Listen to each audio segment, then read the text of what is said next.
अस्सलामुअलैकुम, आप देख रहे हैं प्रोग्राम रिपोर्ट कार्ड। मैं हूं मुबश्शिर हाशमी। नाज़रीन, वफाकी हुकूमत की जानिब से मुल्क की मौजूदा सियासी और सिक्योरिटी सूरत हाल के तनाजुर में ऑल पार्टीज़ कॉन्फ्रेंस बुलाने की कोशिशें जारी हैं और इस ज़िम्न में स्पीकर चैम्बर में हुकूमत और अपोजिशन के अरकान के दरमियान मुलाकात हुई है, जिसमें हुकूमत की नुमाइंदगी राना सनाउल्लाह और खालिद मक्सी ने की, जबकि अपोजिशन के वफ्द में बैरिस्टर गौहर, असद कैसर और आमिर डोगर शामिल थे। इस मुलाकात में ऑल पार्टीज़ कॉन्फ्रेंस बुलाने से मुतालिक मुशावरत की गई और बलूचिस्तान की सूरत हाल पर इत्तफाक राय पैदा करने के लिए तजावीज़ पर भी गौर किया गया। इसके अलावा अख्तर मेंगल के इस्तीफे पर भी बातचीत की गई। इस सवाल पर कि क्या APC से सियासी तनाव में कमी होगी, आगाज़ करेंगे प्रोग्राम का। हमें ज्वाइन कर रहे हैं सीनियर साफ़ी तज़ियाकार महमल सफरा साहिबा, मज़हर अब्बास साहब, फ़खर दुरानी साहब, एजाज़ सैयद साहब। आगाज़ आपसे करेंगे महमल, और सवाल ये है कि क्या APC से सियासी तनाव में कोई कमी होगी?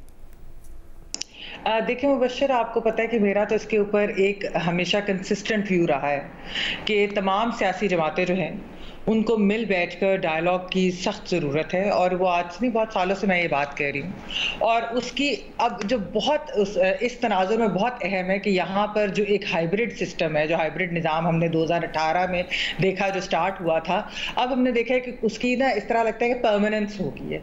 बहुत सारे जो बड़े बड़े फैसले हैं वो हाइब्रिड निज़ाम की वजह से लिए जा रहे हैं, ना कि ये कि जमहूरी निज़ाम की वजह से, ना कि ये कि वो सिविलियन यानी कि पोलिटिकल पार्टीज़ वो ले रही हैं डिसीजन, बल्कि ये डिसीजन कहीं और से लिए जा रहे हैं। तो इसको रोल बैक करने के लिए मुझे वैसे ही लगता है कि बहुत अहम है कि सारी पॉलिटिकल जमातें जो है इकट्ठे बैठे। और मैंने बताया था कि जब 31 अगस्त को PMLN का जो अपनी पार्टी मीटिंग हुई थी, उसके अंदर मियां नवाज शरीफ साहब ने ये कहा भी था कि एक डायलॉग होना चाहिए तमाम सियासी जमातों को इकट्ठे मिलकर, ताकि मुल्क जो क्राइसिस के अंदर है वो उधर से निकले। ये डॉन के अंदर जुल्करनैन ताहिर की वो खबर भी पब्लिश हुई थी, लेकिन उसके बाद फिर हमने देखा था कि नून के लोगों ने इस चीज़ को कुछ ने चंद ने डिनाई भी किया था, लेकिन अब ये चीज़ सामने आ रही है कि APC की भी बात हो रही है। अच्छा, अब देखिए मुबश्शिर, बात क्या है?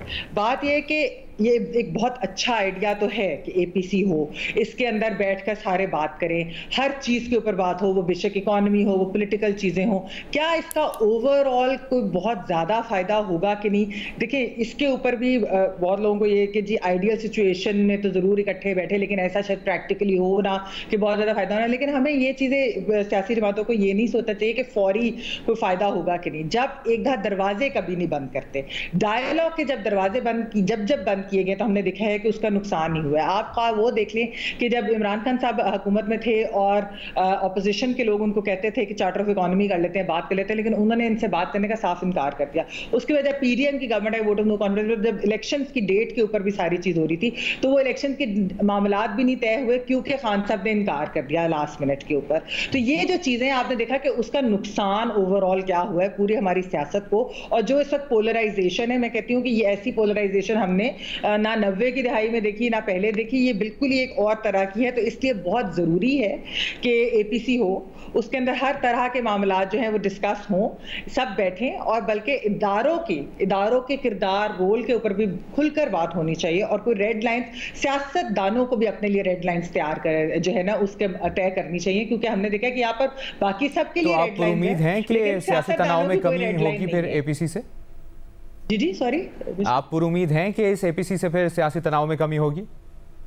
देखिए, मेरे ख्याल में ये एक शुरुआत है, पहला कदम है, क्योंकि हमने जो पिछले चंद सालों के अंदर जिस किस्म की सियासत देखी है कि जिसमें हक और बातिल की बात होती है, जिसमें एक्चुअली सियासत की बजाय उसको पर्सनल जाती दुश्मनी बना दिया गया है, तो मेरे ख्याल में इस तरह की जो APC होगी एक आइस ब्रेकर होगी। ये पहला कदम होगा कि ये सियासी तनाव आहिस्ता आहिस्ता ही कम हो सकता है, जिस किस्म का इस वक्त तनाव है चीज़ें। लेकिन वैसे मैं फिर भी ये कहूँगी कि ये एक प्रॉब्लम है कि इस वक्त जो है हमने देखा कि PTI बार बार जो है वो इनकार करती रही है कि वो अपने सियासी हरीफों के साथ नहीं बैठेंगे। ये इस किस्म की जो स्टबर्ननेस है ये नहीं होनी चाहिए, रिजिडिटी नहीं होनी चाहिए, बल्कि सबको इकट्ठे बैठकर बातचीत करनी चाहिए। जो भी आपके पॉलिटिकल डिफरेंसेस हो, हमने चार्टर ऑफ डेमोक्रेसी साइन होते देखा है पीपल्स पार्टी और नून लीग के दरमियान, हालांकि हमने 90 की दहाई की पूरी सियासत भी देखी है, उसके बावजूद ये सब कुछ हुआ। तो क्यों नहीं जो बाकी सारी जमातें और खासतौर पर PTI जो है वो सबके साथ मिलकर आगे बढ़ के एक हाइब्रिड को रोल बैक करने के लिए, एक ओवरऑल सिविल मिलिट्री इंबैलेंस को खत्म करने के लिए, एक ओवरऑल हमारी जमहूरियत, हमारे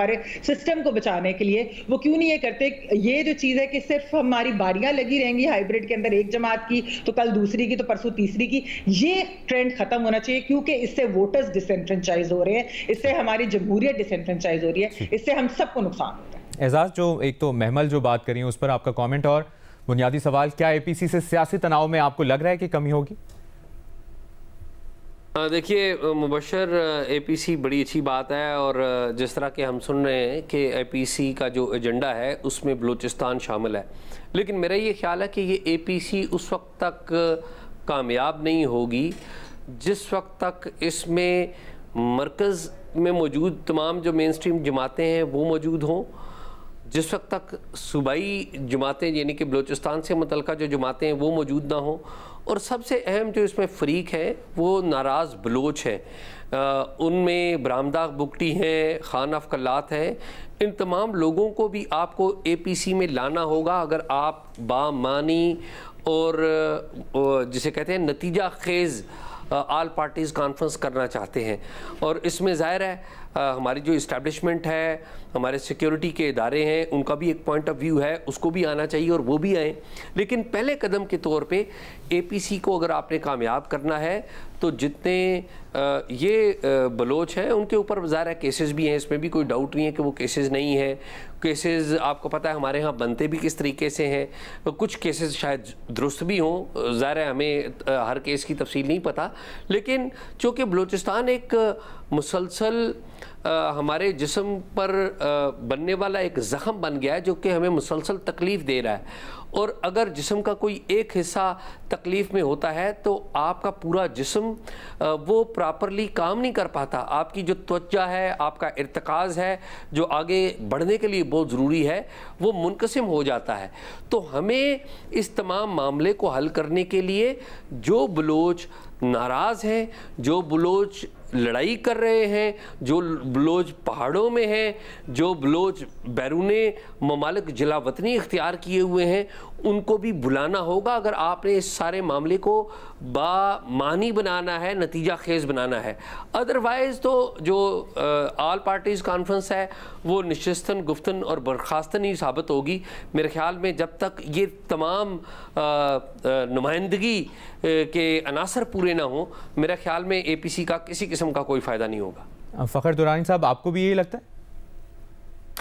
बिल्कुल, मैं समझता हूँ कि मैं ये जो एजाज सैयद साहब ने कहा है कि उनसे मुत्तफिक हूँ, लेकिन इसमें जो सबसे अहम पहलू है कि जो पहले हमारी जो सियासी जमातें हैं, क्योंकि सिर्फ बलूचिस्तान में ही सियासी तौर के ऊपर या ओवरऑल इंतशार नहीं है, पूरे पाकिस्तान में सियासी एक इंतशार की कैफियत है जिसकी वजह से हमारी जो मईशत है वो सबसे ज़्यादा अफेक्ट हो रही है। आम आदमी अफेक्ट हो रहा है, उसके साथ साथ जो आम आदमी है उसको रोज़गार और महंगाई की वजह से अलहदा से परेशानी है। तो मैं समझता हूँ कि ये बलूचिस्तान के साथ साथ जो पाकिस्तान के पूरे के मसाइल हैं उनके हल के लिए ये ऑल पार्टीज कॉन्फ्रेंस बुलाई जाना एक बेहतर कदम है जो हुकूमत की तरफ से एक सजेशन दी गई है।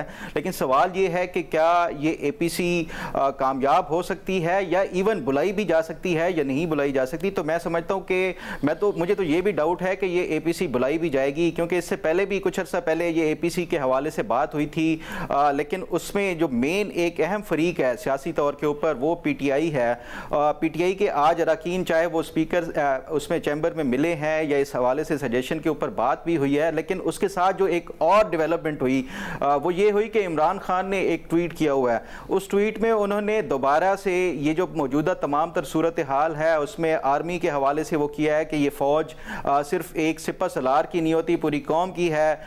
जो इलेक्शंस हुए उसमें धांधली की गई, तो इमरान खान तो किसी सूरत भी मफाहमत या मिल बैठने के लिए तैयार नहीं है। वो चाहे उनके जो पार्लियामेंटेरियंस हैं वो कुछ पॉलिसी लेके आए, लेकिन जब तक अप्रूवल इमरान खान की तरफ से नहीं होगी मैं नहीं समझता कि ये एपीसी हो या बाकी कोई भी इस तरह के अवामिल हों वो कामयाब हो सकते हैं। माजी में हमने देखा है जब ये एपीएस के ऊपर अटैक हुआ था उस टाइम तमाम सियासी जमातें बैठी, दहशतगर्दी के हवाले से एक फैसला किया गया, दहशतगर्दी के खिलाफ ऑपरेशन हुआ, कामयाब हुआ, दहशतगर्द पाकिस्तान में सुकून हुआ। ऐसा नहीं है कि मिल बैठने से कोई मसाइल हल नहीं होते, बिल्कुल होते हैं, लेकिन सवाल वही है इंटेंट का। क्या इमरान खान वो बैठेंगे या जो दीगर जिस तरह एजाज सैयद ने कहा नाराज बलोच अरकान है वो उनके हवाले से एक अलहदा से मामला है। लेकिन पहले जो ओवरऑल जो एक कंसेंसस है पॉलिटिकल जिससे सियासी इंतशार मुल्क में है उसका खात्मा करना है। बलोचिस्तान का भी जिस तरह नाराज अरकान का है वो तो आपको उनके साथ बैठे बगैर या बातचीत किए बगैर हल हो ही नहीं सकता। लेकिन जो आपका नेशनल लेवल के ऊपर जो अहम मसला है उसके लिए इमरान खान मैं समझता हूँ हूँ कि जो सबसे बड़ी रुकावट है इस टाइम जो मुल्क में, यानी आपको उम्मीद नहीं है कोई सियासी तनाव में कमी? मैं नहीं समझता, मैं तो इवन ये भी समझता हूँ कि शायद APC भी ना हो, जिस तरह का इमरान खान का रवैया है। मजहर साहब के पास जाने से पहले एजाज, आप जरा ये एक दफा कंफर्म कर दीजिएगा, सियासी तनाव में कमी होती आपको लग रही है और आपको ये लग रहा है कि APC होगी या नहीं होगी? मुझे नहीं लगता कि सियासी तनाव में कमी इतनी आसानी से आ जाएगी। असल में पाकिस्तान में जितने भी मसाइल हैं वो एक बहुत बड़ी तल्ख हकीकत से जुड़े हुए हैं, वो है सिविल मिलिट्री के तनाव से जुड़े हुए हैं पाकिस्तान के मसाइल। और सिविल मिलिट्री तनाव में एक और मामला, एक और फिनोमेना जो बड़ा हमने देखा कि बड़ी तेज़ी से सामने आया, वो बानी PTI जनाब इमरान खान का भी आया, क्योंकि बानी PTI जो है वो तमाम सियासी क़ुव्वतों को यकसर मुस्तरद करते हैं और वो कहते हैं कि उन्होंने बात करनी है तो सिर्फ इस्टेब्लिशमेंट के साथ करनी है। अगर सियासी क़ुव्वतें आपस में मिल बैठें, और ज़ाहिर इस्टेब्लिशमेंट भी एक एंटिटी है, हमें अच्छा लगे या बुरा लगे, इस्टेब्लिशमेंट का रोल रहा है यहाँ पे जिसके हम क्रिटिक रहे हैं, लेकिन बात कैसे होगी? बात तो उसी वक्त होगी कि जब तमाम मिल बैठेंगे। खान साहब की सियासत ये है कि वो कहते हैं कि वो अकेले मिलना चाहते हैं और वो ये चाहते हैं कि जो अरेंजमेंट उनके मुखालफिन के साथ बनाया हुआ है वो उनसे कुट्टी करके इनके साथ सुलह करें और इन्हें वापस आके वज़ारत उज़्मा की सीट पे बिठा दें। ये तो इक़्तिदार की लड़ाई की जंग है और सॉरी टू से इमरान खान इस इक़्तिदार की लड़ाई की जंग में बहुत ही सेल्फ सेंटर्डनेस का शिकार है। और ये नहीं है कि उनके मुखालफिन नहीं है, ये जो मौजूदा जो लोग हुकूमत में है उनका भी यही हाल है। अब प्रॉब्लम ये पैदा हो रही है कि क्या इससे मसाइल हल हो रहे हैं? Answer is no. पोलराइजेशन जो है हमारी बढ़ती जा रही है, क्योंकि देखिए जब किसी चीज़ को ठीक करना हो तो उसके लिए तमाम जो फ्रीकैन हैं उनका मिलकर नेक नीति से आगे बढ़ने का एक कमिटमेंट ज़रूर होनी चाहिए। ये कमिटमेंट हमें नज़र आई थी चार्टर ऑफ डेमोक्रेसी में नज़र आई थी 2006 में, जब लंदन में ये सारे political actors including Imran Khan इकट्ठे हुए थे ऑल पार्टीज कॉन्फ्रेंस में, ये भी थे जिन्होंने चार्टर ऑफ डेमोक्रेसी पे साइन किया था। अब वो जो एक कलेक्टिव विलिंग की रिफ्लेक्शन है या कलेक्टिव रिस्पॉन्सिबिलिटी है वो अभी नजर नहीं आ रही और इसमें तमाम फरीक बराबर के जिम्मेदार हैं। ठीक, सबसे ज्यादा ज़ाहिर जिम्मेदारी खान साहब पे। ठीक, मज़हर साहब, अब 3-4 सवाल हो गए इसी से मुतालिक, क्या APC होगी और क्या APC से सियासी तनाव में कमी होगी और क्या सब मिल बैठेंगे, बानी PTI मानेंगे? जो इक़दामात नज़र आ रहे हैं उससे तो नहीं लगता कि APC होगी, जो इक़दामात नज़र आ रहे हैं उससे तो लगता है कि तनाव बढ़ रहा है। अब वो जो हमारा अगला सवाल है वो उसको उठा लें या आप आज जो प्रेस कॉन्फ्रेंस हुई है उसको उठा लें या जो चीज़ें आ रही हैं सामने उसको उठा लें। ये कोई APC का माहौल है? ये तो माहौल तनाव को बढ़ाने वाला माहौल है। रह गई बात APC की, क्यों APC हो?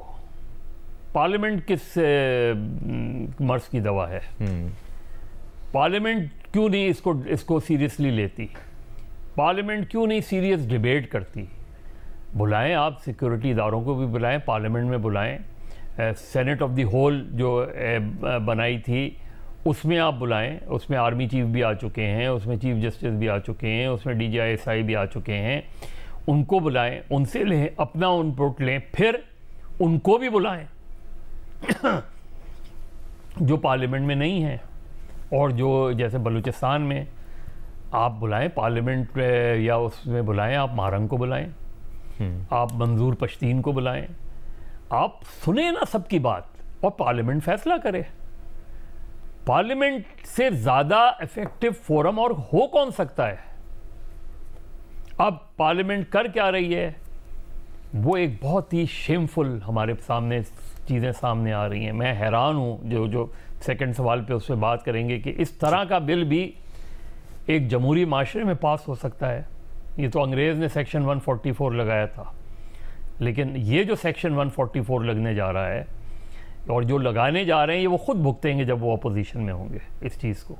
तो एक ऐसे माहौल में ना मुझे कोई कामयाबी नज़र आती है और ना मुझे कोई APC नज़र आती है इसमें, क्योंकि आप तो टेम्परेचर एक कॉन्फिडेंस बिल्डिंग मेजर होता है ना, आप टेम्परेचर डाउन करते हैं ना, टेम्परेचर नीचे लाने की कोशिश करते हैं, ना कि आप टेम्परेचर को ऊपर ले जाते हैं।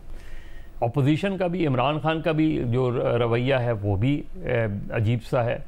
तो ये जो मुलाकातें हो रही हैं, कभी अचकजई साहब एक माहौल बना रहे होते हैं, इमरान खान साहब का एक दूसरा बयान आ जाता है, उससे चीज़ें ख़राब हो जाती हैं, फिर हुकूमत के इक़दामात आ जाते हैं, उससे और चीज़ें ख़राब हो जाती हैं। सबसे पहले तो बयानबाजी को कंट्रोल करना पड़ेगा, अपने बयानात को इनको कंट्रोल करना पड़ेगा अगर कोई माहौल हम बनाना चाहते हैं। एक स्टेटमेंट आपके पूरे प्रोसेस को डैमेज कर देता है। कोई भी एक स्टेटमेंट, कोई भी एक रिमार्क, कोई भी एक इंटरव्यू आप उठा के देख लें, आप उसमें वो आपको आपकी चीज़ों को स्क्वायर वन पे ले जाता है। तो आपने 2014 में एपीसी की थी ना, क्या हुआ? नेशनल एक्शन प्लान में क्या हुआ? उसके क्या नेशनल एक्शन प्लान के जो पॉइंट्स है वो इम्प्लीमेंट हुए, इन्फोर्स हुए? नहीं हुए। चार्टर ऑफ डेमोक्रेसी 2 जमातों में ने किया, बेनज़ीर भुट्टो और नवाज शरीफ में। उठा लें चार्टर ऑफ डेमोक्रेसी, एक ब्यूटिफुल डॉक्यूमेंट, लेकिन क्या इन दोनों जमातों ने चार्टर ऑफ डेमोक्रेसी पे अमल किया? इन्होंने, वरना तो आज आपका ट्रूथ एंड रिकंसिलिएशन कमीशन भी बना होता, पब्लिक अकाउंट्स कमेटी का सारे सूबों में अपोजिशन वो होता, बल्दियाती निज़ाम आपका मजबूत होता, वो सारी चीज़ें उस सीओडी का हिस्सा थी ना। अब सीओडी जो उसमें ये भी था कि एस्टैब्लिशमेंट से गुफ्तगू करनी है कि नहीं करनी है उसमें। तो चीज़ ये कि हम कोई चीज़ बनाते हैं, ड्राफ्ट नेशनल एक्शन प्लान हो, चार्टर ऑफ डेमोक्रेसी हो, 18वीं तरमीम हो, सामने रख लें इन तीनों ड्राफ्ट को, बलूचिस्तान के पूरे मुकदमे को सामने रख लें। ठीक, मज़हर साहब आपको पॉइंट आ गया। महमल, ये जो मज़हर साहब ने तजवीज़ दी है, मैं चाहूँगा आप तीनों से मैं ये जानना चाहूँगा कि क्या वाकई फिर एपीसी से बेहतर पार्लियामेंट है, पार्लियामेंट फैसला करे? देखिए, एपीसी इस वक्त क्यों ज़रूरी है? पार्लियामेंट तो बिल्कुल जो है वो सुप्रीम भी है, पार्लियामेंट के बहुत ज़्यादा अहमियत भी है, लेकिन एपीसी ज़रूरी इसलिए कि बहुत सारी जो जमातें इस वक्त अगर पार्लियामेंट के अंदर नहीं भी हैं, और उसके अलावा एक एपीसी के अंदर बहुत सारी ऐसी चीज़ें जो आप कह लें कि कोई सेंसिटिव बातें हैं, कोई बहुत ओपन ऑनेस्ट बातें होनी है, अगर वो बिहाइंड क्लोज डोर्स करना चाहते हैं तो वो भी सामने आ सकती हैं। लेकिन असल में मुबश्शिर, देखिए, मैं जो चीज़ रेज करना चाह रही थी वो ये है कि हमने यहाँ पर देखा कि पीटीआई की जो एक सियासत है वो ज़रा एक डिसरप्टिव किस्म की, खासतौर पे जब वो अपोजिशन के अंदर हो तो वो इस तरह की सियासत करते कि उनको लगता है कि अपने अपोनेंट्स को बिल्कुल भी कोई एज देना ही नहीं या उनके पास जाना ही नहीं। वो खैर गवर्नमेंट में भी अपोजिशन के अंदर उनकी पॉलिटिक्स ही इस तरीके की, लेकिन उससे क्या हुआ कि उन्होंने बहुत सारे अपॉर्चुनिटीज मिस की। यानी कि जब 2024 के फरवरी 8 के इलेक्शन जब हुए तो उसके बाद उनके पास मौका था, पीपल्स पार्टी ने भी ऑफर किया कि हमारे साथ मिलकर आप गवर्नमेंट बना लें, नून लीग ने भी कहा कि पीटीआई इस वक्त गवर्नमेंट बना ले, हम नहीं रोकेंगे, तो उन्होंने लेकिन ये नहीं किया, और वो ये मैंडेट की बात और बाकी सारी, अब उसकी वजह से एक सियासी उनके पास जो थोड़ा सा स्पेस थी वो निकल गई।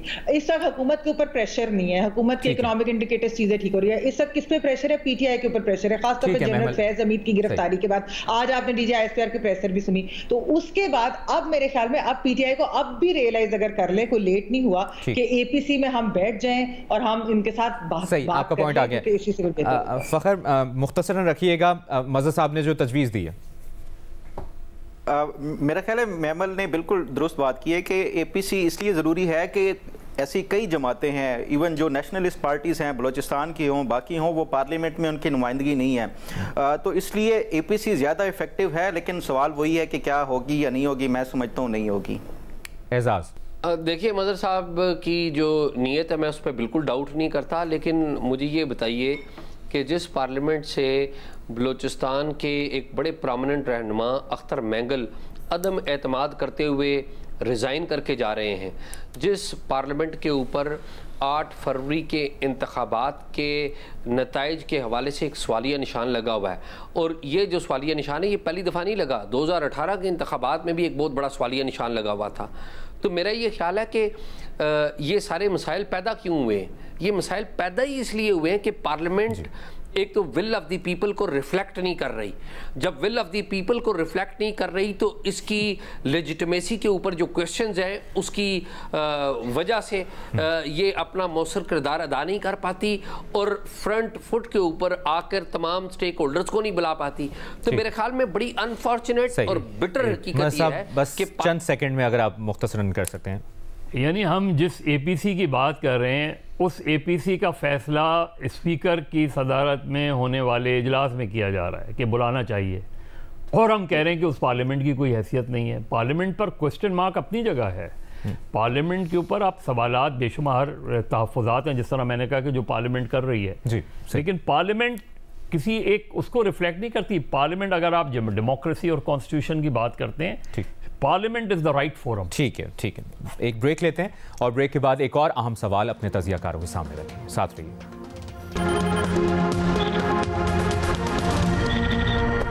ब्रेक के बाद प्रोग्राम में खुशामदीद। पीटीआई के जलसे से 2 दिन पहले सेनेट में इस्लामाबाद में पुरअमन इज्तिमा और अमन-ओ-अमा बिल कसरत राय से मंजूर कर लिया गया। हुकूमती इजाजत के बगैर कि जलसा जुलूस करने या इसमें शामिल होने वालों को 3 साल तक जेल में डाला जा सकेगा। पीटीआई अरकान की जानिब से एहतजाज किया गया और सेनेटर इरफान सिद्दीकी ने बिल पेश करते हुए कहा कि कायमा कमेटी दाखिला ने बिल की 6-1 से मंजूरी दी है, फौरी मंजूर किया जाए। पीटीआई के अली जफर ने कहा कि पीटीआई के जलसे को रोकने के लिए ये कानून बनाया जा रहा है, क्यों इतना खौफजदा है। इरफान सिद्दीकी बोले कि इस बिल का किसी जलसे से ताल्लुक नहीं, पूरा शहर इस वक्त पिंजरा बना हुआ है, मुहासरे में है। जबकि शिबली फराज ने कहा कि आप अपनी अथॉरिटी को मिसयूज कर रहे हैं, पीटीआई ने कभी शहर को महसूर नहीं किया। सवाल पैनल के सामने यह है कि क्या इस्लामाबाद में बगैर इजाजत जलसे पर कैद की सजाओं का फैसला दुरुस्त है? फ़खर देखिए मुबशर, मेरा ख्याल है कि ऐसा कभी नहीं होता पाकिस्तान में कि इजाज़त के बगैर ही कोई जलसा जुलूस शुरू कर दे। बाकायदा तौर के ऊपर मकामी इंतज़ामिया से इसके लिए इजाज़त ली जाती है। ये माजी में भी इस तरह होता रहा है, अब भी इसी तरह है। तो मेरा ख्याल है कि ये जो हुकूमत की तरफ से एक कानून है, इसके ऊपर जो एतराज़ उठाया गया वो बिल्कुल दुरुस्त है। और वैसे भी जो आपका आइन है आर्टिकल 16, उसमें फ्रीडम ऑफ जो असम्बली है वो उसकी इजाज़त देता है। ये नहीं, मुझे नहीं समझ आती कि ये पीटीआई के जलसे के लिए, रोकने के लिए या किसके लिए, लेकिन ये हमने माजी में भी देखा है कि इस तरह के जो कदगन लगाई जाती है, चाहे वो पीका एक्ट की सूरत में, वो भी मुस्लिम लीग नून के दौर में शुरू हुआ था, लेकिन इनके अपने ही वर्कर्स और अपने ही लीडर्स के ऊपर ये इसका इम्प्लीमेंट किया गया था और वो इसी पकड़ में आए थे। तो मेरा ख्याल है कि ये अब भी ये इस तरह जिस तरह वो कर रहे हैं, ये अपोजिशन वाले इस तरह का जो उनका एतराज़ है कि ये कल को इनके ऊपर भी लागू होगा, तो ये गैर ज़रूरी एक हुकूमत की तरफ से इक़दाम है। एक फ्रीडम ऑफ एसोसिएशन और फ्रीडम ऑफ असम्बली जो है वो हर एक का राइट है। हाँ, ये जो अप्रूवल है वो पहले भी ली जाती है, अब भी ली जाएगी, तो ये गैर ज़रूरी और मेरा ख्याल है कि बिल्कुल खिलाफ आइन भी है। मज़हर साहब, आपको भी यही लगता है? मुझे तो इससे बहुत ज़्यादा लगता है। फ़खर ने बिल्कुल ठीक कहा। देखिए, जब हम ऐसी कोई चीज़ करते हैं, और मैं दरख्वास्त करूँगा उन 6 मेंबरों से जिन्होंने इसकी मंजूरी दी, इसके ड्राफ्ट को संभाल के रखें, क्योंकि ज़ाहिर है कोई भी हर वक्त हुकूमत में नहीं रहता। ये चीज़ आपको हर्ट करेगी। ये इतना गैर जमहूरी, गैर आइनी और आमराना बिल है कि जितना, और सेनेट अगर इसे पास करती है तो इससे ज़्यादा, और मुझे सबसे ज़्यादा ताज्जुब पीपल्स पार्टी के रवैये से, इससे ज़्यादा शर्मनाक बिल हो नहीं सकता। मेरा तो ये समझ में नहीं आता कि इस्लामाबाद को वफाकी दारुल हुकूमत बनाने की ज़रूरत क्या थी। इस सवाल का कोई मुझे ठोस जवाब दे दे कि एक शहर है जिसमें जो ऑलरेडी वफाकी दारुल हुकूमत बनाया गया, कायदे आज़म ने उसको उठा के आप एक नए शहर में ले गए, उसमें अब ये जो चीज़ें हो रही हैं, ये तो सेक्शन 144 और वो कवानीन जो अंग्रेज़ लेकर आया था उस वक्त की तहरीक आज़ादी को कुचलने के लिए, ये इससे ज़्यादा मुख्तलिफ नहीं है। उनको भी हमने लागू किया और अब हम इस तरह के कवानीन लेकर आ रहे हैं। यानी एक पॉलिटिकल पार्टी की तरफ से, एक सेनेटर की तरफ से, जो खुद विक्टिम रहे हैं, जिनको खुद हथकड़ी लगी है, उनके साथियों को हथकड़ी लगी है, वो ये भूल जाते हैं कि ये चीज़ कितनी ज़्यादा डैमेजिंग होती है। अब मेरा नहीं समझ में आया कि ये बिल, और अगर अब चूँकि उन्होंने पास कर लिया तो सेनेट भी पास कर लेगी, तो मुबारक हो, पार्लियामेंट को मुबारक हो, सेनेट को मुबारक हो, और फिर कौमी असम्बली को भी मुबारक हो। और इस मुल्क में जो काम आमिर ना कर सके वो हमारे जमहूरी लोगों ने कर डाला। लेकिन मज़हर साहब, एक ये भी तो सवाल उठता है कि कई दफ़ा ऐसे एहतजाज भी हुए हैं माजी में, हमने देखा है, जिससे बहुत डिस्टर्ब रहा है पूरा शहर, निज़ाम ज़िंदगी दरम बरम हो जाता है। तो उस सिलसिले में इसको देखा जाए ना, law should take its own course, law is there. आप एक ऐसे बिल को लाने की ज़रूरत क्या है? मैं तो उससे भी वो हूँ कि आप इंगेज करें। देखिए पहले क्या होते थे मुजाहरों के, पहले एहतजाज के क्या तरीके होते थे कि बसें जला दी गई, वो जला दी गई, पूरा शहर बंद कर दिया गया, पहिया जाम हड़ताल कर दी गई मुल्क से। फिर ये लॉन्ग मार्च का सिलसिला शुरू हुआ, फिर ये धरने का शुरू हुआ सिलसिला। तो अगर आपने रोकना है तो पॉलिटिकल कल्चर को बेहतर करें, सियासी कल्चर को बेहतर करें। जो कवानीन है, जो इंतज़ामी कवानीन है, उससे कल्चर नहीं बेहतर होता, उससे कल्चर ख़राब होता है सियासी। आप सियासी कल्चर को ख़राब कर रहे हैं। कवानीन बनाकर सियासी कल्चर ख़राब हो रहा है। तो ये देखें ना, ये सारे आप जितने एक्ट उठाकर देख लें, आप पढ़ते चले जाएं, ये एक्ट कब बने थे। 1860 क्या उठा लें आप, उस वक्त के कवानीन उठा लें, उसके बाद के उठा लें, 1924 के उठा लें कवानीन, पढ़ लें आप क्यों बनाए गए थे, इसको स्टडी कर लें। ये आप कर क्या रहे हैं? यानी वो काम जो जनरल ज़िया के दौर में नहीं हुआ, वो काम जो जनरल मुशर्रफ के दौर में नहीं हुआ, वो काम जो अयूब खान के दौर में नहीं हुआ, वो काम आप करने जा रहे हैं। सही। फ़खर, आप कुछ ऐड करना चाहेंगे? नहीं, मैं बिल्कुल अग्री करता हूँ जो मज़हर साहब कह रहे हैं, बिल्कुल उसके ऊपर। ठीक है, एक ब्रेक लेते हैं और ब्रेक के बाद महमल और एजाज़ की भी राय देखेंगे। इस ब्रेक के बाद डिस्कशन को आगे बढ़ाते हैं। महमल, क्या इस्लामाबाद में बगैर इजाज़त जलसे पर कैद की सज़ाओं का फैसला आपको दुरुस्त लगता है? और अगर फिर हुकूमत कवानीन भी नहीं बनाएगी तो फिर इसका ऑल्टरनेट क्या हो सकता है? फिर आपको क्या लगता है? देखिए मुबशर, पहली तो चीज़ ये है कि ये जो बिल्कुल दुरुस्त नहीं है जिस किस्म का ये बिल है। मुझे तो खैर इसकी समझ ही नहीं है कि किस किस्म की चीज़, किस किस्म का कानून लाना चाह रहे हैं हमारे लेजिस्लेशन के थ्रू यहाँ पर हुकूमत। आप ये देखिए, इस पर खैर कल रीमा उमर साहिबा ने भी बहुत अच्छा एक थ्रेड किया था जिसके अंदर उन्होंने बताया था कि ये जो बिल है ये एक्सेसिवली प्यूनिटिव है और ये जो अथॉरिटीज़ को जिस किस्म की ताकत देता है, स्वीपिंग पावर्स दे रहा है कि वो रिफ्यूज़ कर दें, बैन कर दें, पीनलाइज कर दें पार्टिसिपेशन पीसफुल असेंबलीज में। अच्छा, ये तो एक चीज़ है हमारे सामने। दूसरी बात, जिस तरह जो फखर ने बात की, ये नून लीग की भी एक कोई रविश है कि वो जो चीज बनाते हैं वो उन्हीं को गले पड़ जाती है। मतलब वो एहतसाब ब्यूरो हो, वो पीका का कानून हो, अब वो ये बनाने जा रहे हैं ना ये वाला, अगर ये हो जाता है तो फिर उनके ही ये गले पड़ेगी कल को। बेसिकली ये एंटी डेमोक्रेटिक एक बिल है, ये बिल्कुल पीसफुल असेंबली के खिलाफ है। ये यूज होगा बलोच प्रोटेस्टर्स के खिलाफ इस्तेमाल होगा, ये पीटीआई वालों के खिलाफ होगा, ये और डिसिडेंट्स के खिलाफ ये इस्तेमाल होगा। और जिनके खिलाफ एक्चुअली जो लॉज मौजूद हैं कि हेट स्पीच जो करते हैं, जो इश्तियाल अंगेजी दिलाते हैं, उनको कभी नहीं हुकूमत रोकेगी। आप ये देखेंगे अभी रिसेंटली जिस किस्म की जो हुए थे जलसे, जिस किस्म की गैदरिंग हुई इस्लामाबाद के अंदर, रेड जोन के अंदर, जिस किस्म की खौफनाक स्पीचेस हुई, जिस तरह की बातें हुई, उसके ऊपर कोई एक्शन नहीं लिया गया। उसके ऊपर बल्कि जो है अपीजमेंट की एक पॉलिसी अपनाई गई। तो ये जो है मसला ये है कि जो बाकी सियासी जमातें हैं या जो पीसफुल प्रोटेस्टर्स हैं, अगर वो अपने राइट्स के लिए कोई बात करना चाहते हैं उनके खिलाफ तो आप एक्शन ले लेंगे इस तरह के कवानीन के थ्रू, लेकिन जिनके खिलाफ आपको लेने चाहिए, जो ऑलरेडी कवानीन है, उनके खिलाफ आप कुछ नहीं करते क्योंकि उधर जो है शायद आपके या पर जलते हैं या कोई और चीज होती है। और दूसरा, आप ओवरऑल भी अगर देखें बशर, ठीक है ये बात जरूर है कि पुरअमन एहतजाज ही होने चाहिए। हमने देखा है माजी के अंदर कई एहतजाज ऐसे हुए जो शायद पुरअमन नहीं थे, लेकिन उसका मतलब ये नहीं है कि आप इस किस्म के बिल ले आए जो इस तरह की स्वीपिंग पावर्स दे दी जाए अथॉरिटीज को कि वो किसी को भी कभी भी जो है वो सजा दे सकते हैं, रिफ्यूज कर सकते हैं इस तरह। तो फिर आपकी बेसिकली आपका राइट है ना, यानी पीसफुल असेंबली का तो आपका एक हक ही आपसे छीन लिया गया। आपको तो उन्होंने ये जो चीज है जो डेमोक्रेटिक राइट है सबका, वही आपसे छीन लिया गया अनफॉर्चुनेटली। और ये एक नून लीग की ये गवर्नमेंट ये कर रही है और कल को मैं ये कह रही हूँ कि इनके ही गले पड़ेगी बात। एजाज, आपको क्या लगता है? वो निदा फाजली ने बड़ी खूबसूरत बात कही थी कि हर एक घर में दिया भी जले अनाज भी हो, हर एक घर में दिया भी जले अनाज भी हो, और अगर हो ना कहीं ऐसा तो एहतजाज भी हो। ये मामला सिर्फ पॉलिटिकल मामला नहीं है, ये मामला मज़दूरों का मामला है, ये मामला किसानों का मामला है, दहकानों का मामला है। आप देखिए कि यहाँ पर किसानों ने लाहौर में एहतजाज किया था, यहाँ पर अभी यूटिलिटी स्टोर्स वाले एहतजाज कर रहे थे, PWD वाले एहतजाज कर रहे थे, तो किस तरह पुलिस ने उनको मारा पीटा था। बलोच यहाँ पर एहतजाज करने आए थे, मारंग बलोच और उनके साथी यहाँ पर एहतजाज करने आए थे, और आपको याद होगा क्या हुआ। फिर यहाँ पर टीचर्स आई थी, ख्वातीन टीचर्स आई थी अपने बच्चों के साथ, उनके साथ क्या हुआ था। तो ये खाली ये पॉलिटिकल मामलात ही नहीं है, ये लोगों के बेसिक ह्यूमन राइट्स का, उनका राइट टू प्रोटेस्ट और राइट टू असेंबली का मामला है।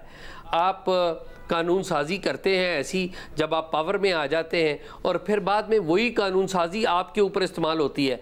मुझे अच्छी तरह याद है, और मज़र साहब मेरी इस बात की तस्दीक करेंगे, नवाज शरीफ साहब ने खुसूसी अदालतें बनाई थी स्पीडी ट्रायल के लिए 98 में। बाद में उन्हीं खुसूसी अदालतों में नवाज शरीफ साहब का ट्रायल हुआ था जो इन्होंने बनाई थी। फिर पीका के कानून के हवाला दिया, फ़खर दुरानी ने राइटली हवाला दिया कि इन्होंने पीका का कानून बनाया, और उस वक्त मुस्लिम लीग नून की एक वज़ीर थी, खातून वज़ीर, आजकल वो वज़ीर नहीं है, पार्लियामेंट की रुकन है, तो वो बड़ा सीना ठोक के कहा करती थी ये बिल्कुल ठीक है। बाद में उन्हीं की जमात के ख़िलाफ़ सबसे ज़्यादा ये कानून इस्तेमाल हुआ, और अभी PTI के ख़िलाफ़ भी वही कानून इस्तेमाल हो रहा है। और PTI ने कानून बनाया था, आपको याद हो कि जो इस्टेब्लिशमेंट के ऊपर तनकीद करेगा उसको 2 साल सज़ा और जुर्माना उसमें तजवीज़ किया गया था, और बाद में PTI के साथ भी ये हुआ।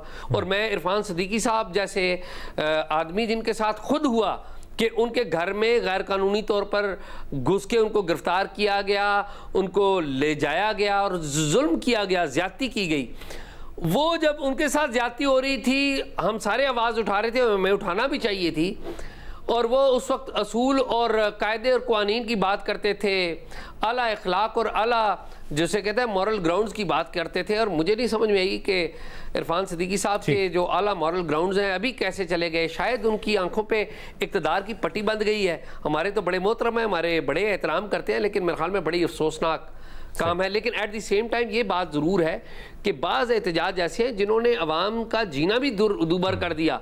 यहाँ पर एम्बुलेंसेज को नहीं गुजरने दिया, उनके सामने तो रियासत ने हथियार डाल दिए, मुआहदे किए उनके साथ, ठीक है, उनके बारे में तो कानून लिखा हुआ मौजूद है, आपने उनके खिलाफ कोई नहीं कुछ किया। सही, बहुत शॉर्ट टाइम है महमल, मुख्तसरन बशर मैं सिर्फ कह दूं, जिस तरह एजाज ने अभी बात की, मैं इसमें ऐड कर दूं, फैजाबाद धरने की जजमेंट में जो काजी फैजीसा साहब ने जो इस तरह जो सजेशन दी थी कि उसको इम्प्लीमेंट कर लें कि स्पेस और टाइम की अगर लिमिटेशन हो ताकि दूसरों का फ्रीडम ऑफ मूवमेंट और दूसरों की वो चीजें ना जो है उनके ऊपर कोई इम्पैक्ट हो, वो ही कर लें। वो नहीं करना, इस किस्म के कवानीन लाने ड्रैकोनियन किस्म के जो कल को सबके गले पड़ने, इनके अलावा सबके गले पड़ने। वैसे सिर्फ इन सारे जो जिन 6 अरकान ने ये पास किया है कमेटी के, वो अहमद फराज की मुहासरा ज़रूर पढ़ लें, और यकीनन पढ़ी होगी। बहुत बहुत शुक्रिया आपका मज़हर अब्बास साहब, महमल सरफराज साहिबा, फ़खर दुरानी साहब, एजाज सैयद साहब। नाज़रीन, प्रोग्राम रिपोर्ट कार्ड देखने का बहुत बहुत शुक्रिया। अपना ख्याल रखिएगा। अल्लाह हाफ़िज़।